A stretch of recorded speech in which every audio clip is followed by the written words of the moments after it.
Derek, it's not funny. I ain't got a smile on my face. Do it over.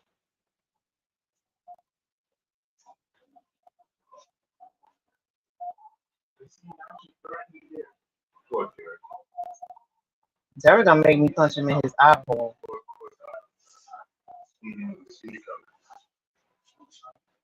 I'm sorry, people thinks that shit is funny, and I don't find it funny at all.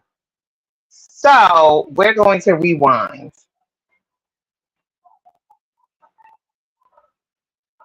and we're gonna try this again. The sex, but it's more about what the person has.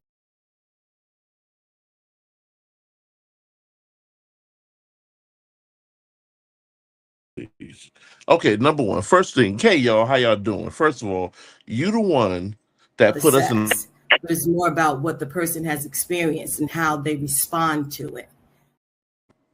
You the one The that put us in. sex, but it's more about what the person has experienced. You gonna keep pressing the same thing? You put us in the wrong room with the wrong videos, and then you're gonna sit here and scream at me. It's unacceptable, and I will not be abused. I haven't even been in the country for 24 hours yet, and you will not stress me out. So let's try this again. We're gonna try this again. Can't even hear you because you're muted. You acted up in front of the company and you're muted. Let's get it together.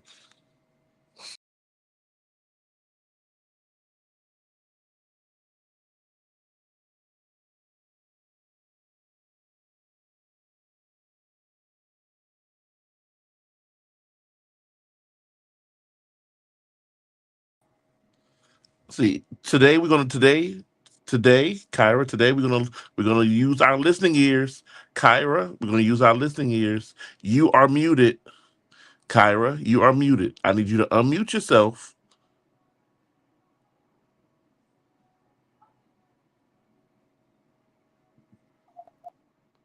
That's a good girl. Thank you.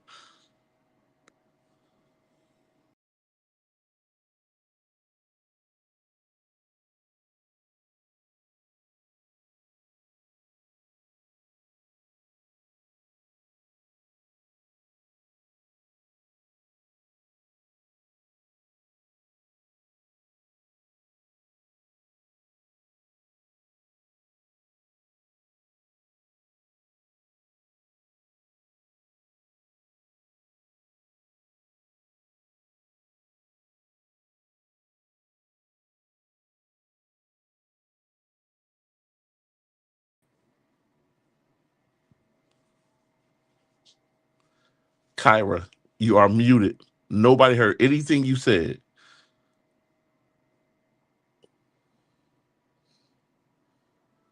Now talk. Can y'all hear me? Now we can hear you.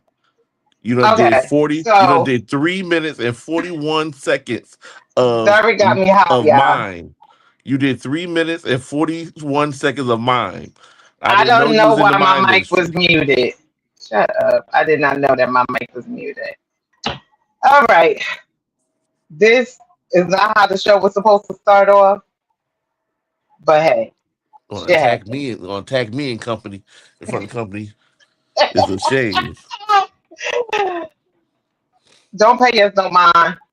Jerry straight from the other country, and I'm Don't just annoyed right now. don't try to blame me. I ain't do So, none of this. well, this is what happens when.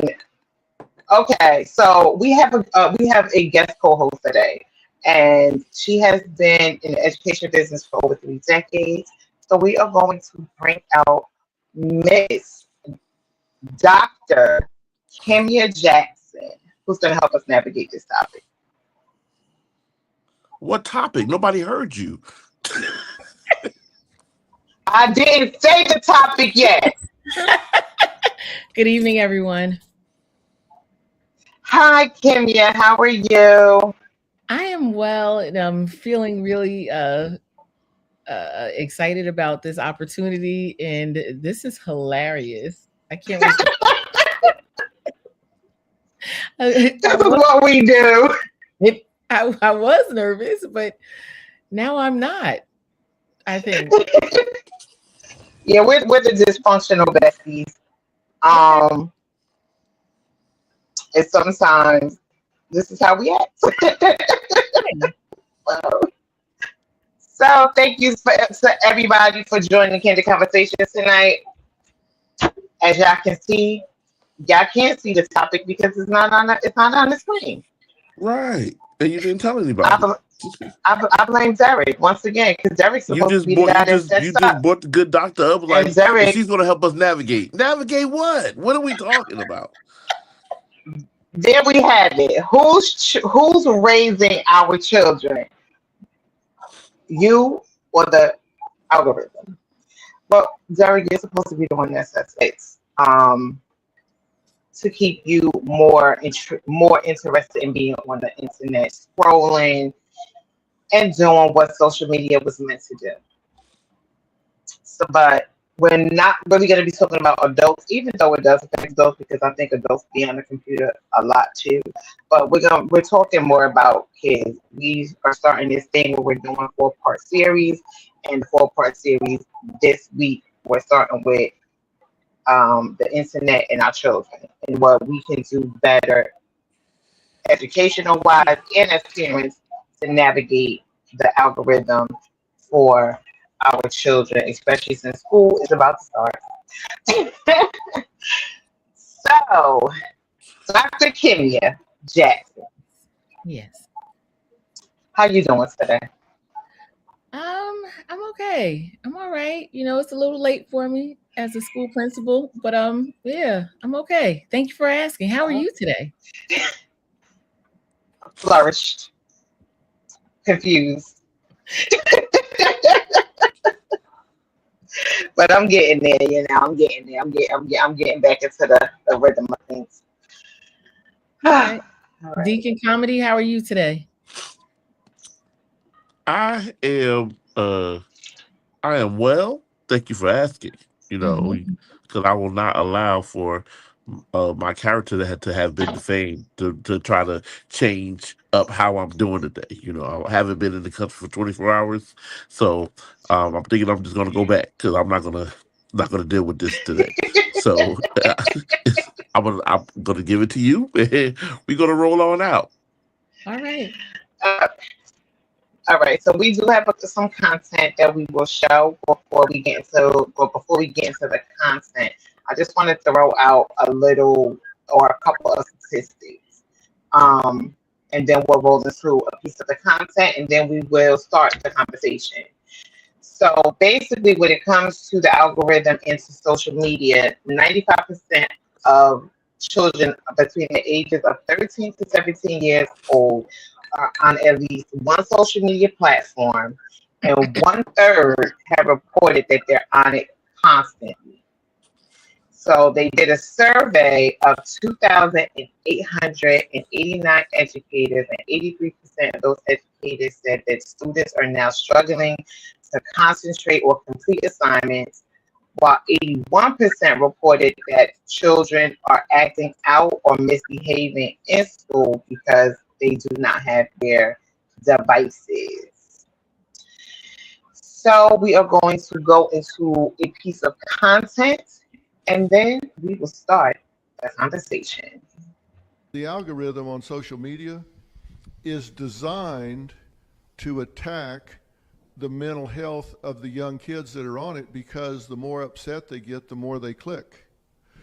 I mean, that's a fact. I mean, the internal documents from the major companies has revealed that they know that it makes them anxious, and the more anxious they are, the more they click. You can show them a box of puppies, and they go, "Oh, that's cute," and they click for a little bit. But if you show those puppies being abused, they'll click more. Yeah. That makes them anxious. It makes them upset. But you can open an account with a young girl's name, and within 3 minutes, she's getting toxic content pumped her way. You can add 2 words to that name. Instead of just being Lauren, you can put Lauren lose weight in the title, and the amount of toxic content that's pumped towards her goes up 10 or 12 fold, because the algorithm picks up, oh, okay, they start pumping her 400 calorie diets, 700 calorie diets, anorexic sites. Ozempic. Starts pumping all of this stuff into her account, which feeds her anxiety, makes her sick, and because she keeps clicking more, and they know it makes her unhealthy, but she clicks more, so it's like, well, we're going to make her unhealthy, but we'll make more money. I think it's going to get better. So the No algorithm chance. just I mean, keeps going. what's the solution to that then? Because let's ask people aren't this. going to stop. What do you People aren't think- going to stop using social What do you media. think the though. appropriate age that a kid should really be on social media? Okie dokie. We know who that was. That was the great Dr. Phil. Mhm. So, first question I'm going to put out there, and it's to the 2 educators on here. From your perspective as educators, how do you see social media change the way children communicate and behave in schools? In school. Deacon, would you like to go first, or would you like me to go first? Always the guest ladies first as well. So Oh, thank you. Thank twofold. you so much. So based on being in education for the last 33 years, I've seen an uptick in children struggling with regulating their emotions. Currently, we have emotional regulation impairment classrooms opening up like wildfire, I would say, because we have so many children who have yet to learn how to socialize. Some people blame it on COVID because we have COVID kids in the elementary, at the elementary level right now. And that just means that they were either born during COVID or they went to school during COVID. And so they didn't have the social interaction.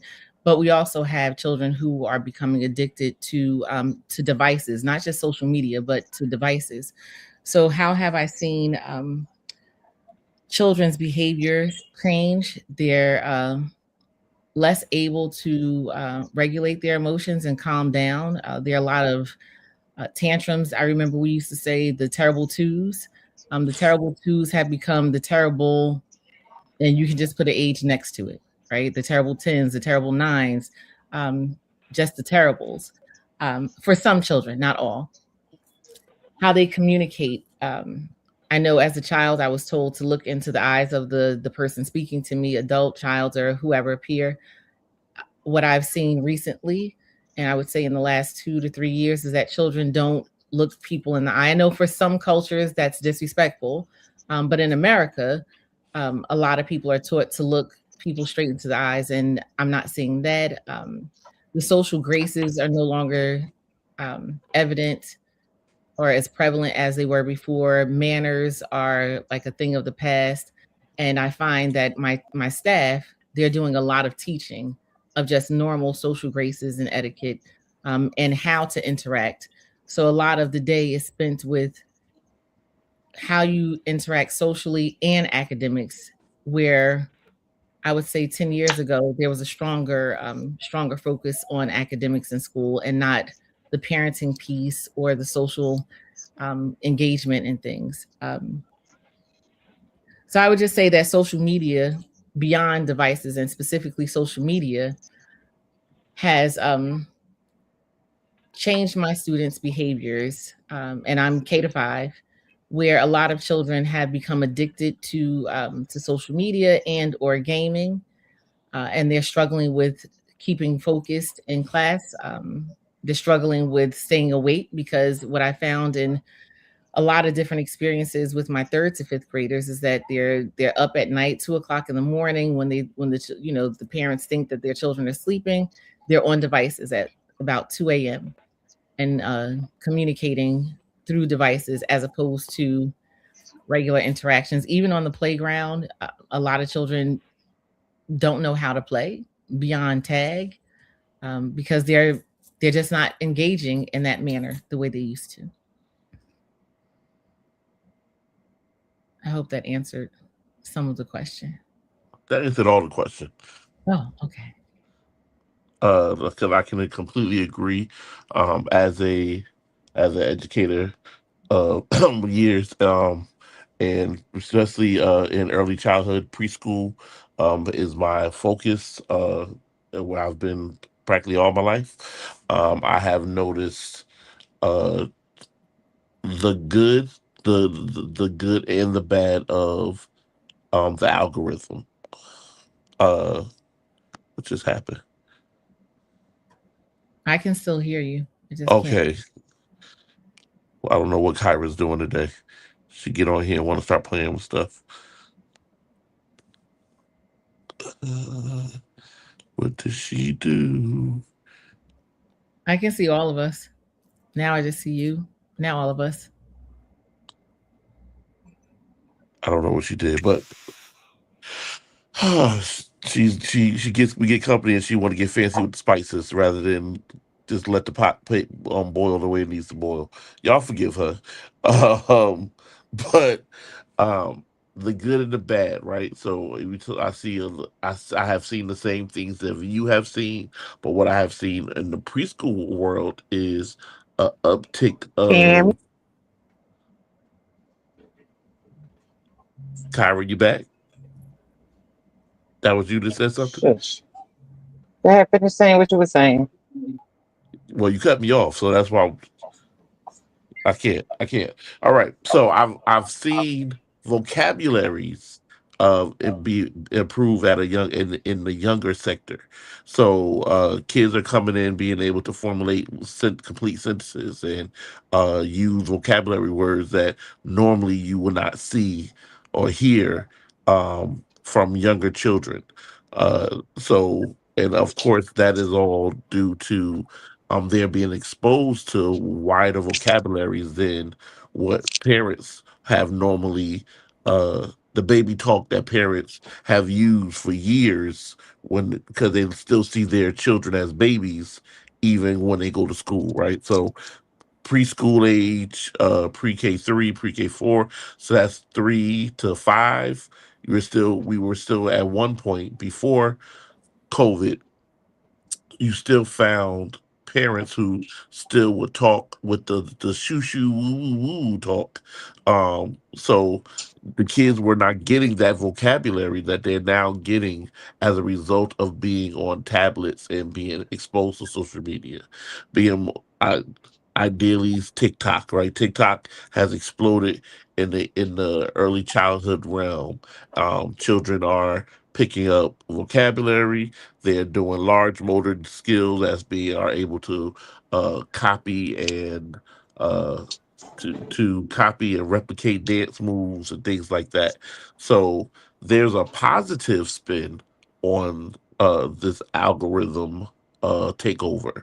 But as well is the negative piece. You gotta take the good with the bad, where you find children are unable to regulate the when you say gross motor, when you go outside for recess, you're no longer seeing children gathering and playing of games, but they're more on their phones or tablets and they're playing that way, which I find very interesting for to see 5 people all on their phones playing the same game together while they're outside. I think that's beyond me.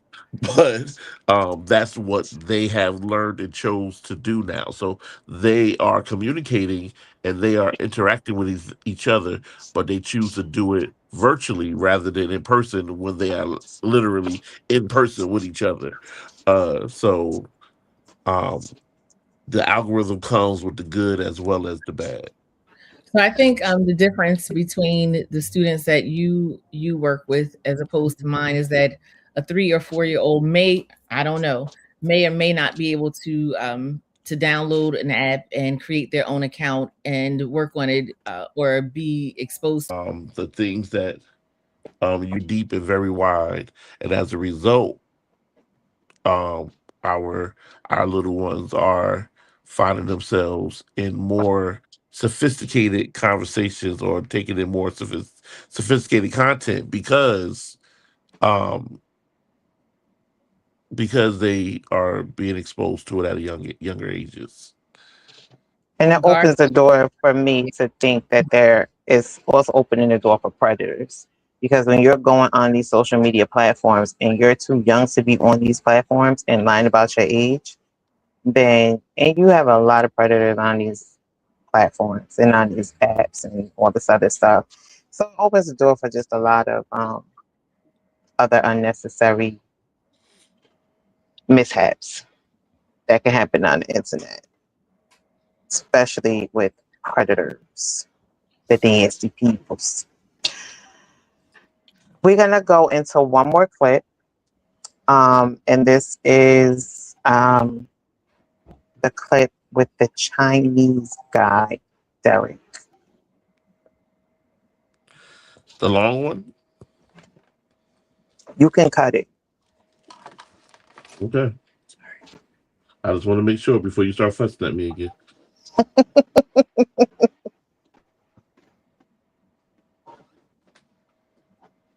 I can't hear it. Me either. The audio wasn't playing? Nope, there's no audio. I must have downloaded it wrong. Play the other one. I think people will be regarded more as statistics than as actual people. I don't think it's going to be so nice. I think sort of all machines everywhere, everyone doing everything for you. You know, you'll get all bored, and I don't think it'll be so nice. I think it's going to be very boring, and everything will be the same. I mean, people will be the same, and things will be the same. First of all, computers are taking over now, computers and automation. And in the year 2000, there just won't be enough jobs to go around, and the only jobs there will be for people with high IQ who can work computers and such things. And other people are just not going to have jobs. There just aren't going to be jobs for them to have. Wow. Okay, this was a clip from 1966. And they were doing a documentary with the children about their education and about the way that they saw things going forward. So the two kids that you did see.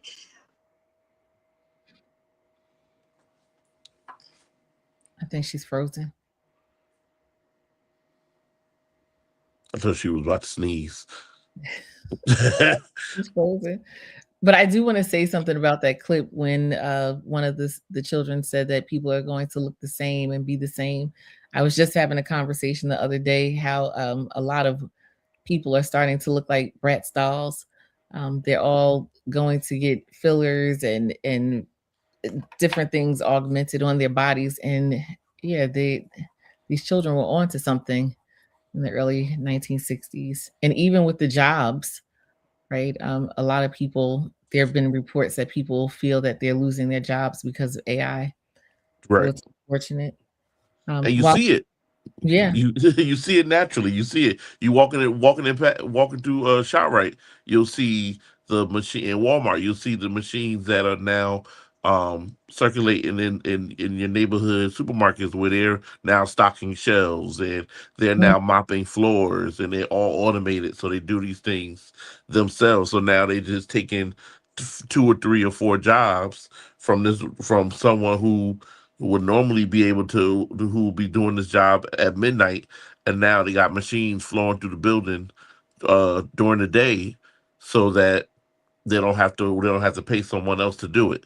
So yes, they were very much, it's very much evident in today's society. Yes. Did you want to go on to her question about believing if children are being exposed to certain adult topics before they are emotionally ready?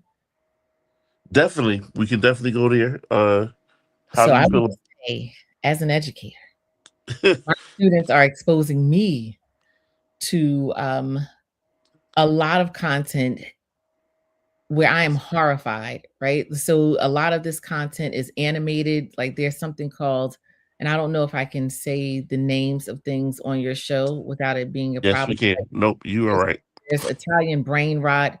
I had kindergartners saying to a teacher who is of Italian descent that she was brain rot, right? Like she had Italian brain rot. And because we didn't know about this on, I think it's TikTok. We thought that they were saying something derogatory to her and something of ill will, and we had to go searching, right? Right. To what this is. And it's like a cappuccino cup and something else, and they have this love affair. It's just grossly inappropriate. But they're exposed to these adult topics sometimes through animation, and my children are trying to navigate what it means, right? Like I had this year, 4th grade students watching a video with a white cat and a green turtle and a gnome. I forget the name of this thing. They found it on YouTube by chance, right? Going down that rabbit hole again, because you keep scrolling and things keep coming up. Right. And when the cartoon starts off, you just think that, it's just the turtle and the cat. They're having fun talking to each other. And then you see this red spot on the wall, and the spot is becoming bigger and bigger. And the spot is a symbol of blood, right? Like it's the symbolism for blood, because it's like the walls are bleeding. And one of the characters starts to cut themselves, right? And then eventually commit suicide. So the reason I found out about this on YouTube was because one of my students was doing what at home? Cutting themselves, right? And now suffering from depression and saying that they don't want to live any longer. And it was as a result of being exposed to these videos and finding one notion that clicked for the student, where there was like a parent consequence or something like that. And she thought about a consequence that she had gotten from her parent. And now she's depressed and wants to kill herself. Right. Right. And she was exposed to this by a friend in the class whose parent works late at night. And I know parents have to work, and I'm not judging, but the parent worked late at night. And so when I brought this to the attention of the parents had no idea. No idea. So that goes back to the unsupervised use of technology. So are they being exposed to topics that they may not be emotionally ready for? I would say yes. And beyond suicide, a lot of sexual content, and just harsh, derogatory content, racism, the isms that you can think of, they're being exposed to it. And because some of them haven't had the conversations or the knowledge of how harmful these topics can be, unsupervised, then they bring it into the school, and we're parenting from the school. Yeah. And trying to mitigate the different situations that are going on in school. So yes, I do believe that children are being exposed to certain adult topics before they are emotionally ready. Absolutely. It's like being. And I'm sorry. Can I just throw a statistic in there? I do apologize, y'all. I'm not that handy with technology, as y'all can see. So I forgot to charge up my stuff and it died. So I'm Good here job. by voice, but not by face. But I just wanted to throw this statistic, because when she said about when Dr. Jackson said about the racism, in statistics, it says that online,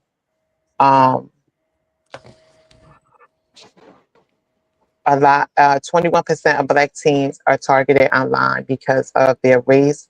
11% of Hispanics are targeted, and only 4% of whites are targeted online when it comes to race and racism and bullying online.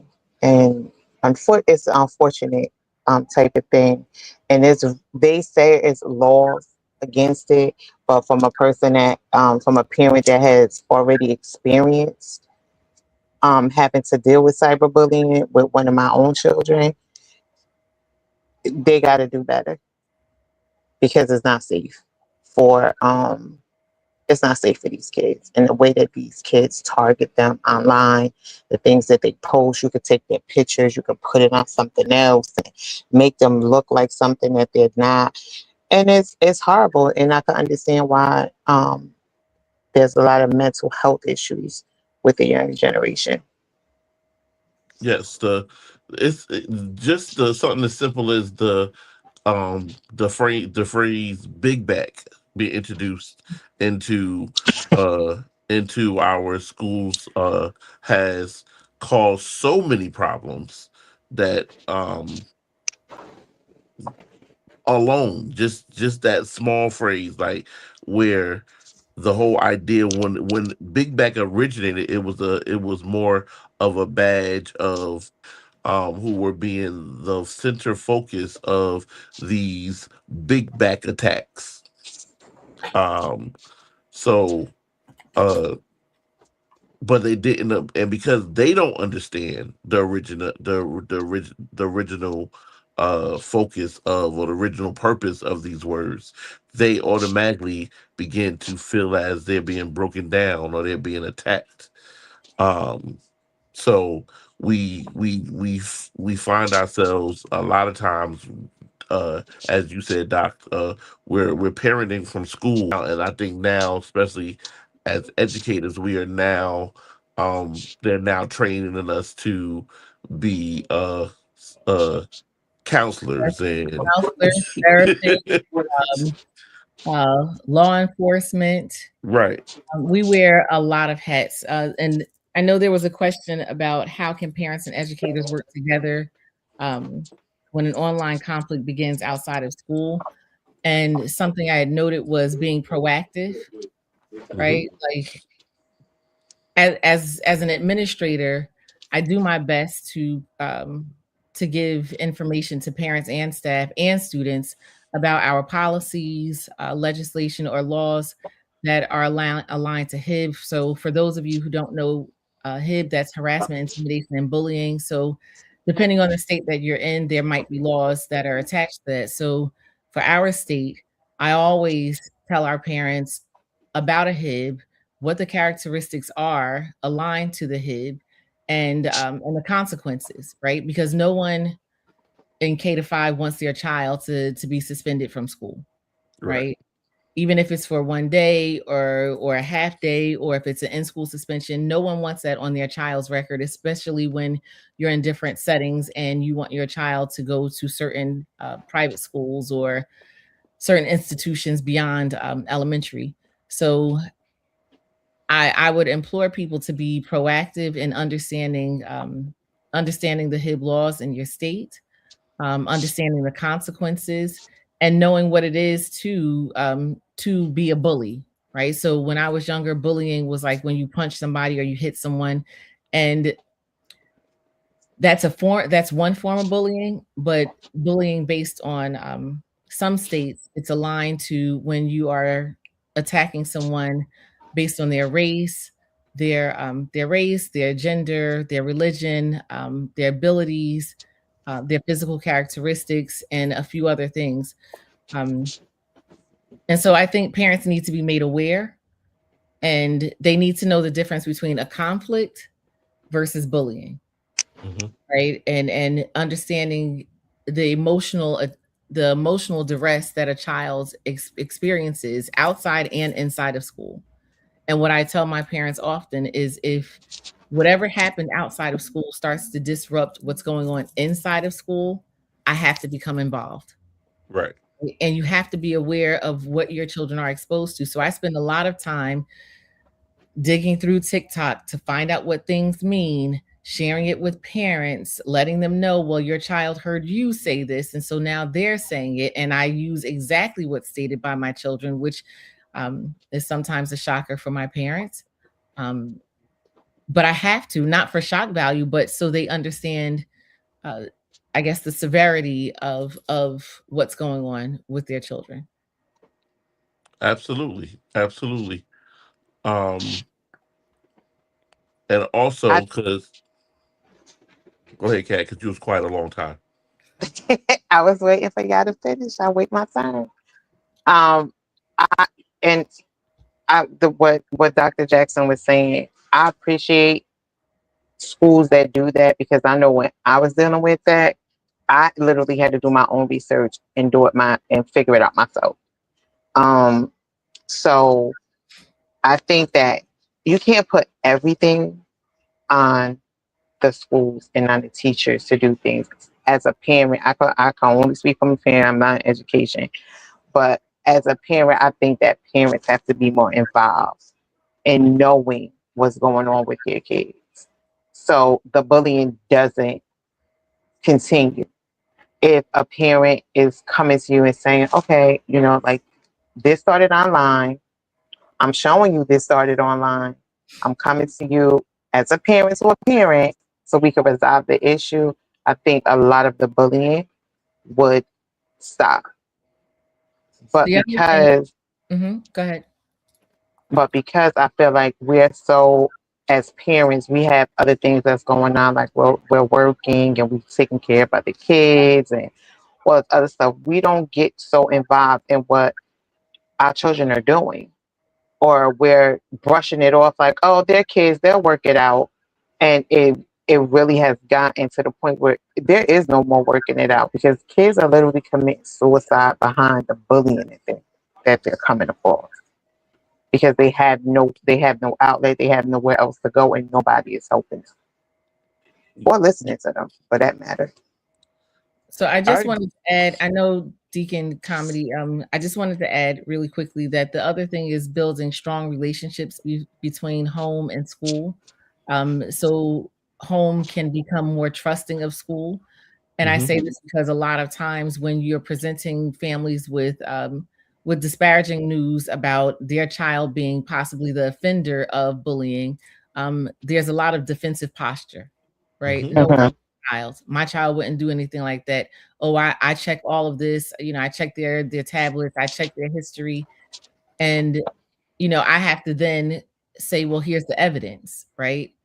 So I think building a strong rapport or relationship with families while becoming or being proactive helps when you're trying to work on situations such as cyberbullying or things that happen outside of school. Absolutely. Absolutely. We have to another piece is we have to take the earphones off our children. Well, I know we want silence and we don't want to hear, but if you have an attentive ear to what's being listened to or what's being played, my children are allowed to have their earphones on when we're home because I need to hear what they're listening to. It's because it starts simple. They're playing video games, and then they go from video games to social media, and now they're watching video games being played by other people, and then they're listening to these Twitch of them playing, people playing, and the language that's being used, and the situations that being put in, they're being tossed into, and sometimes it's an innocent thing, right? Because if the algorithm is just going to continue to give them what they ask for. So if they ask for Fortnite, the algorithm is just going to give them Fortnite, right? The algorithm is not going to parent for you. They're not going to isolate what is the good Fortnite compared to what is the bad Fortnite. In all things, we have to utilize technology responsibly. And as a parent, if we're not utilizing technology responsibly, we lead our children down this hole of being exposed to things they shouldn't be exposed to. Number one. Number two, we put them into an emotional distress because they're not ready and they can't digest the information or dissect the information that's being given to them. So that's why we have a lot of children now who are dealing with mental setbacks because they can't digest the things that they're seeing, the things that they're being exposed to. And so if they watch something that says depression is you not being happy, but at a young age, everything makes me unhappy. If you're not doing what I want you to do, it makes me unhappy. So now I have learned that when I'm not happy, I'm depressed, and now I'm speaking this into my life, and I'm speaking it over my life. So now I'm depressed. Well, no, you're just not happy at the moment because dad or mom didn't do what was asked of you. You're upset with your friend at the moment, but it's not into the place of depression. So we have to use technology wisely, and be attentive to what our children are being exposed to by unplugging those ears, letting that uh permeate throughout the house so you can hear what's being said to your child and what your child is listening to.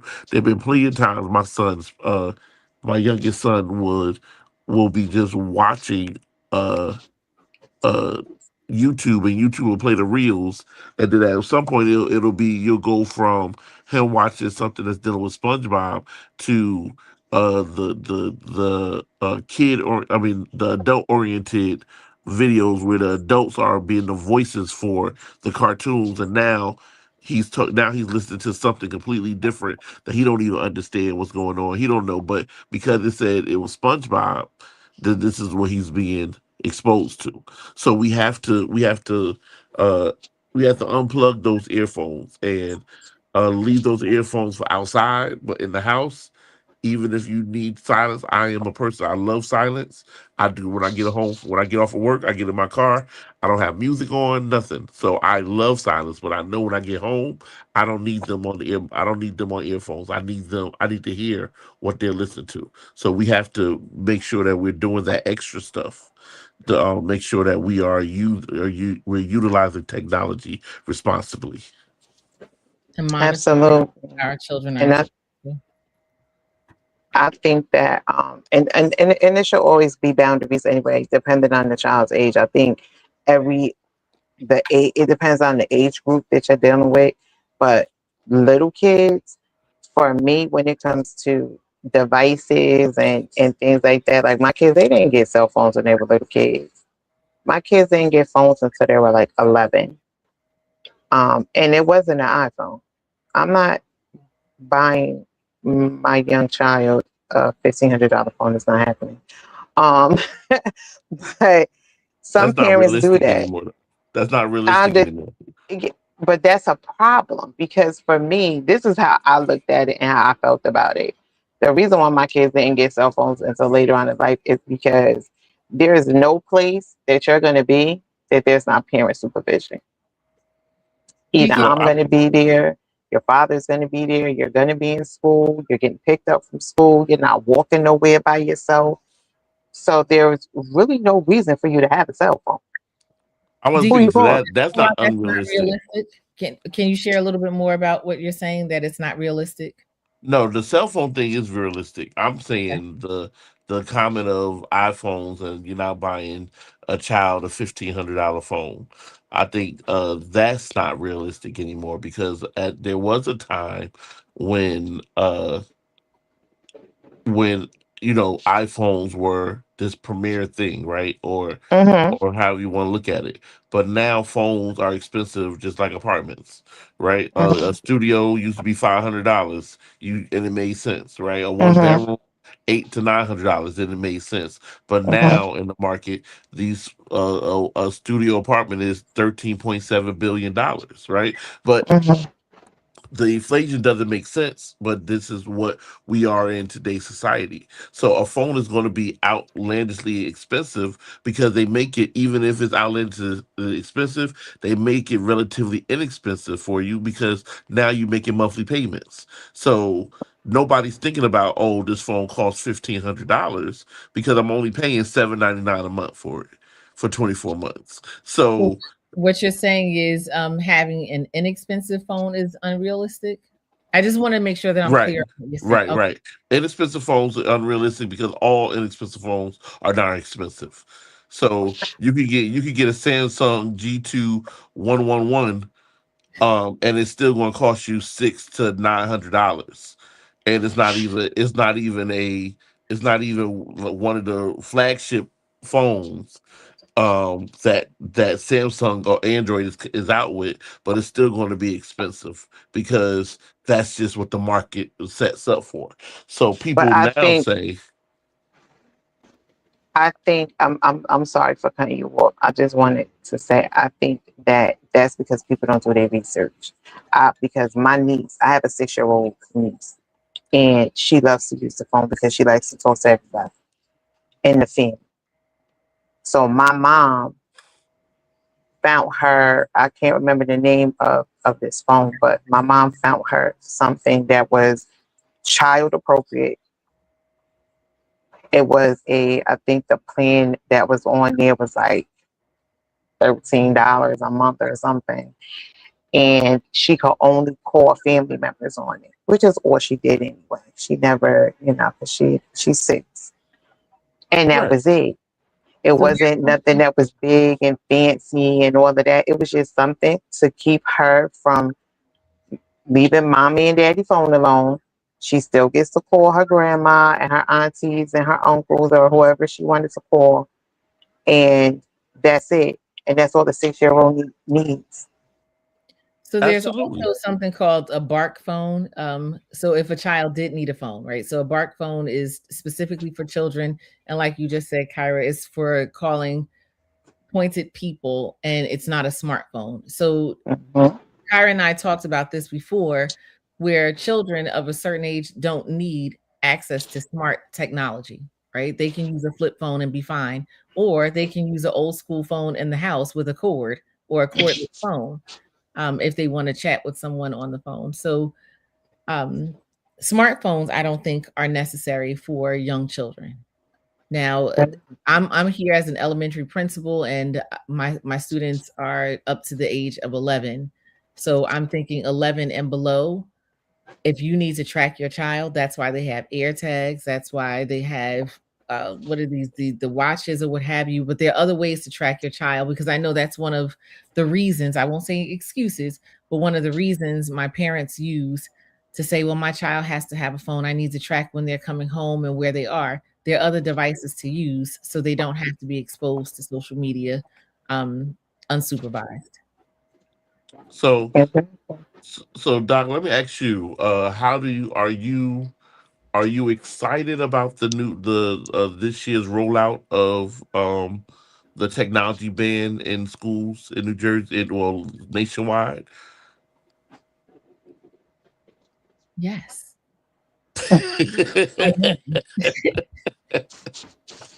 So anyone who knows me personally knows that I am first and foremost not a techie person, right? Like I only have Instagram and Facebook. Like all of that other stuff, I don't have it. I don't understand it. It's just way too much for me. Even getting on this computer tonight, my computer, let's see, is I think 8 years old, 7 years old, something like that. I'm not a real tech person. I rather paper and pencil for whatever it is. Even with the questions for tonight, I had to print them out and write. So yeah, I say all this to say, yes, I am happy with the ban. I want children to start thinking again. I was talking to my admin assistant the other day about ChatGPT. ChatGPT is great, and it has its great things about it and other things that are not. Like I learned that it's sucking up or the water and stuff and drying out the earth. But the other thing is, it's also, I found personally that it also limits me having to push myself to push the limits to think, right? Like I can have an idea and flush out the whole idea, but I don't have to really plan and think and research and add. And I found myself using it and saying, maybe not as often, right? Maybe for some fun things like those cute flyers or what have you, but I don't want to lose my academic, my ability. I don't want to use my intellectual prowess because I'm depending on something else. So I say I am happy about the rollout because I want my children to be able to learn how to think for themselves and then use technology to support them, not to need it, but use it more as an accessory. Right. Exactly. Because I think all this technology is making our kids, I don't want to use the word that I'm thinking, but it does too much for them. If they write a sentence, it's changing the words for them and showing them how to write it right. It's telling them where to put this at, where to do that at. Like you don't even know how to make a complete sentence anymore. Well, like that's something that kids need to have. That's why you have so much stuff on social media now with all these comments and people like, learn how to write. It's because you have so much technology now that it just does it for you. Nope, but I think that's the exact opposite. Okay. I think it's the exact opposite if I could push back. So when we're talking about that's once again saying using technology responsibly, right? Mm-hmm.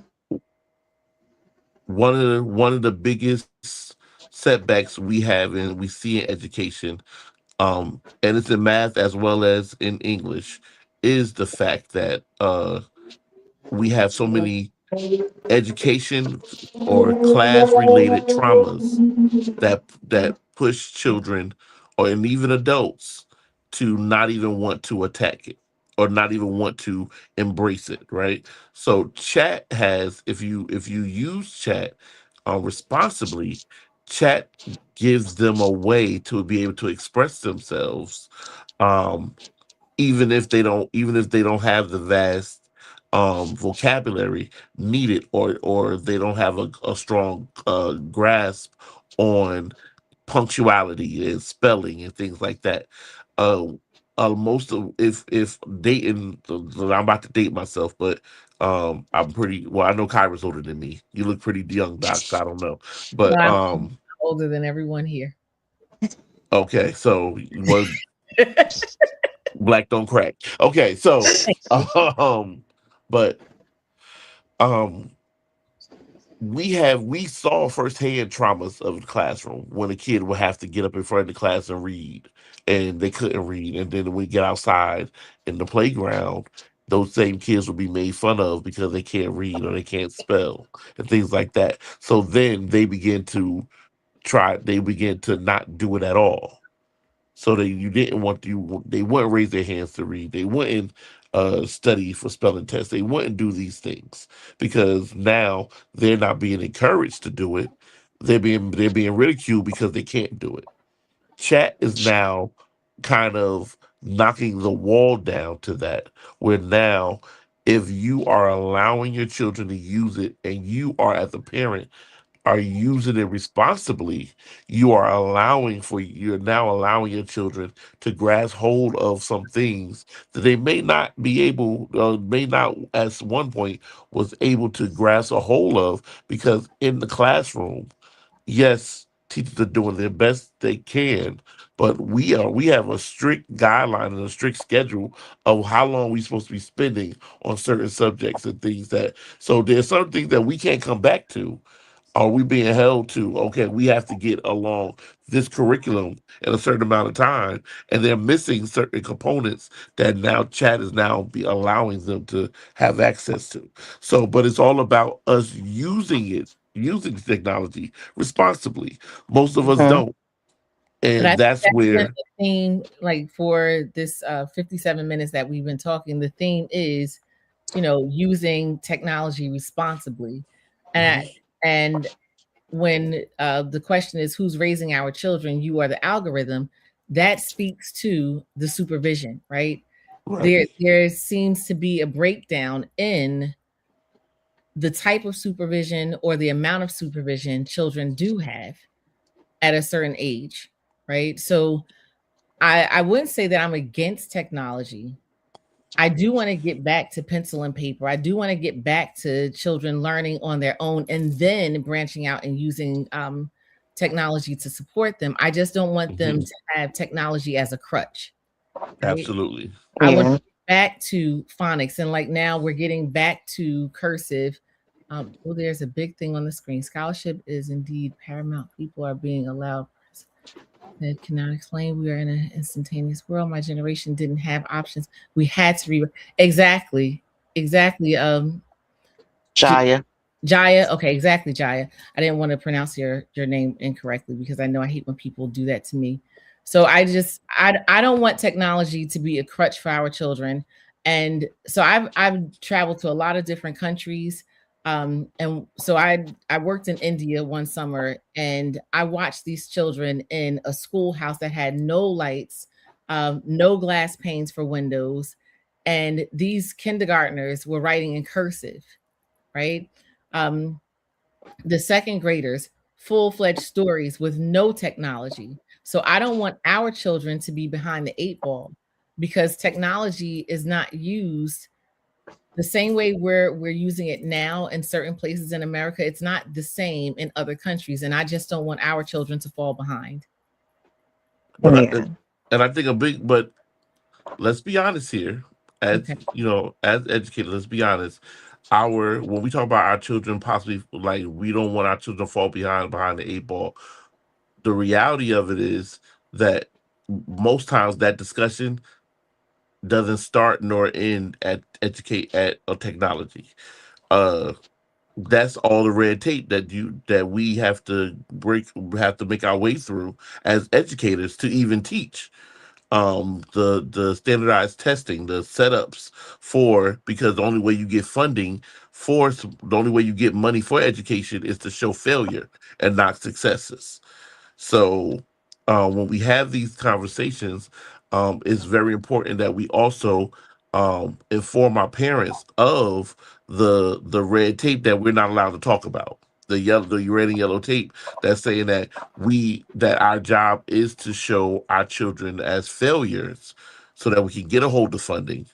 Um, that's like coming when it's time to they tell us in the certain environments, they'll tell you shouldn't score a child high in the beginning of the year because you want to show growth. I'm sorry. Excuse. All right. So I can only talk about my school where I've been there for 22 years. This that you speak of is not the narrative for my school or my school district. And so I'm thinking that we're in very different environments, right? Mm-hmm. And in different academic environments, there's different tape. So I can't say that your tape is the same as mine, because I would say that we are the reverse, right? Like Okay. we are not, and I don't want to say you're encouraged to that it's encouraging failure, but we more subscribe to by any means necessary. You're going to learn this, and we're going to do our very best to support you, right? And our families are fully invested. Our community is fully invested, from so much so that they do free tutoring programs in my school. Students that have graduated come back and support our children. So I think it depends on the district, the leadership, and the expectations, because my parents would not accept their children failing, our children failing. My parents would say, I pay way too much in taxes for my children to fail. So I think tape is different in different places, and I'm not blaming failure or the possibility of failure all on technology. I'm just saying what I've noted, and I want us to have, what did they used to say when I was little? Reading, writing, and what is it? Reading, writing, and I want my children to know how to do that. With or without technology, you need to know how to read with or without it, right? I mean, I know we're about to close out, so whoever is listening, and I know tonight was all about the algorithm. I read a book that you can't see because I have a background there, but the book is called The Anxious Generation: How the Great Rewiring of Childhood is Causing an Epidemic of Mental Illness. It's by Jonathan Haidt, my teachers, and I read this last year for our summer book club. And it talks about what technology has done to our children, and the more unsupervised use of technology, what it's doing to our children over time. Great read. Absolutely. And we are definitely about to go into the end of this. It was a great conversation. And we thank everybody that tunes in. I just had, I listened to both Dr. Jackson and Derek. But me, as a parent, I could definitely say I agree with Dr. Jackson on a lot of things. I think we do need to get back to pen and paper, and just use the technology that is given to us as a help, not as something that we have to go to in order to learn the things that we need to learn. When we were growing up in school, we didn't have that type of stuff. So if we had to do writing and it was wrong, you get that paper back with a bunch of red marks on it, and you had to fix it and bring it back the next day. That's what it needs to be, because that's the way you learn. You're not going to you can't just expect, because I believe technology is making our kids very, very, very lazy. And they don't want to do the work because it's too easy to get the answers. If you don't make them work for their grades and work to learn the things that need to be learned, how do you expect them to survive in this world and be successful? It just to me, it just doesn't make sense. Right. And a big point, because I'm not speaking of my district specifically, right? I advocate all over the state. Um, so this is conversations with multiple different districts, multiple different shades of gray, that in different conversations and things that you come across, right? So you fill these things out. But I think the biggest piece that that shows the difference from what your experience is the fact that you have parents who are engaged. And in most districts, in a lot of districts, especially when you find yourself in urban districts, you have disengaged parents because their focus is more on the day-to-day life and the day-to-day struggle. So when you have disengaged parents, that means that you have inactive PTOs, you have board education meetings that are not are that have poor attendance. You have other people making decisions for and about your children that you are unaware of and don't know anything about until it comes down the pike, and you get a bulletin board or something that a bulletin that comes home and tells you these changes are happening. So when you see engaged parents, you see a different style of education that is happening, compared to disengaged parents, who are um, who are being pretty much led to what is going to happen before, without even knowing what's happening within the districts. That is so very true. But we have come up to our hour. Like I said earlier, this is going to be a 4-part series, so we will continue this conversation next week, Tuesday, same time, same place. I want to say thank you to Dr. Kenya Jackson for joining us tonight and giving us some much needed enlightenment. It was a pleasure to have you on, and you are welcome to come back and hang out with us anytime you want to. Do you have any last things you want to say before we get out of here? So I am a reader. I am someone who likes to have a book in my hand. So I did put 2 more books in the chat. The one is called The Talent Code by Daniel Coyle, and that one talks about grit and really modeling and strengthening who you are to embody your talent, right? The other one is Cultivating Genius by Dr. Gholdy Muhammad. Great read, especially for our Black and brown children. And us just seeing the genius in our children.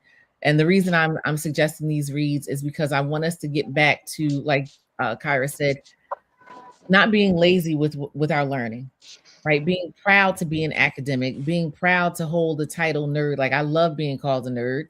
I think it's a wonderful accolade. And so I want us to hone back in on strengthening our children and preparing them for the future. So I just want to say thank you so much for having me this evening. It's been great, and I hope to come back again. Absolutely. Derek, you got any last words for our viewers? Yes, engagement. We must engage. We must not allow for algorithms to raise our children. We must utilize the algorithm and utilize technology responsibly.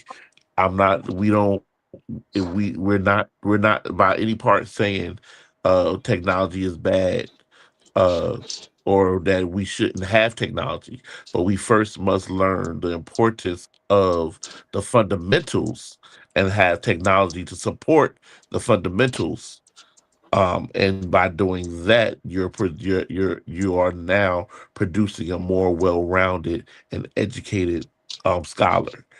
So engage engage your children, have conversations, bring conversations at dinner tables and book clubs and when you buy a book that you think is interesting for your child, buy two so you can read it as well and and support those conversations. Show up to back to school nights and report card nights so you can know where where you need to step in and bridge that gap between the classroom and home and not allow for chat to do it for you. All righty. Thank you very much, Mr. Dickey, for those wonderful words. And yes, everybody, we all know school is about to start. So as parents, let's get our kids already started on a good step back into the schools. And we will, as I said, y'all stay present, stay involved, and never let a screen know your child better than you do. We will see y'all next week. Same time, same place, almost the same conversation. Y'all have a great night. And as always, peace, love, and blessings.